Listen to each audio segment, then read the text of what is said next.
Cinema அப்படின்ற இந்த journey பல வகையில் ஒரு டப்பிங் ஆர்டிஸ்டா, ப்ரோக்ராம் சிங்கரா, எனக்கு தெரிஞ்சு சைல்டு ஆர்டிஸ்டா சின்ன வயசுலேருந்தே சினிமா தொடர்பு அதிகமாக இருந்து, அதுக்கப்புறம் ஒரு பிரபலமான பிளேபேக் சிங்கர் ஆகிறதுக்கு முன்னாடியே you did so many program. அதாவது நான் லலிதாஞ்சலின்ற பேர்ல எங்க அப்பா நீலகண்டன், சுந்தர், சுரேந்தர், ஷோபா, ஷீலான்னு நாங்க 2 பிரதர்ஸ் 2 சிஸ்டர்ஸ் வந்து ப்ரோக்ராம் பண்ணிக்கிட்டு இருந்தோம் சின்ன வயசுல. ஒரு மியூசிக் குரூப்.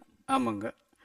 அதுல ஆரம்பம் என்னன்னா, அப்பாவுடைய இன்ஃப்ளூயன்ஸ்ல எனக்கு டி.கே. ராமமூர்த்தி என்ன மியூசிக் பண்ண சாது மிரண்டால்ன்ற படத்துல ஏ ஃபார் ஆப்பிள் பாட்டு பாடக்கூடிய ஒரு சந்தர்ப்பம் கிடைச்சது. எந்த ஏஜ்ல? ஏஜ் சொன்னா நீங்க வயசு கணக்கு பண்ணிடலாம். இல்ல இல்ல இல்ல பாட்டுக்கு இல்ல 1966 நினைக்கிறேன், 1966ல குழந்தை பாடகனா சினிமாவில் வந்தேன். அதை தொடர்ந்து எம்எஸ்வி சார் மியூசிக்ல பாமா விஜயம் படத்துல வரவு 8 செலவு 10. இன் பிட்வீன் அந்த கேப்ல வந்து தாமரை நெஞ்சம் படத்துல சுசீலா அம்மா கூட ஒரு குழந்தை ஒண்ணு பாடும். அந்த குழந்தை நான் தான்.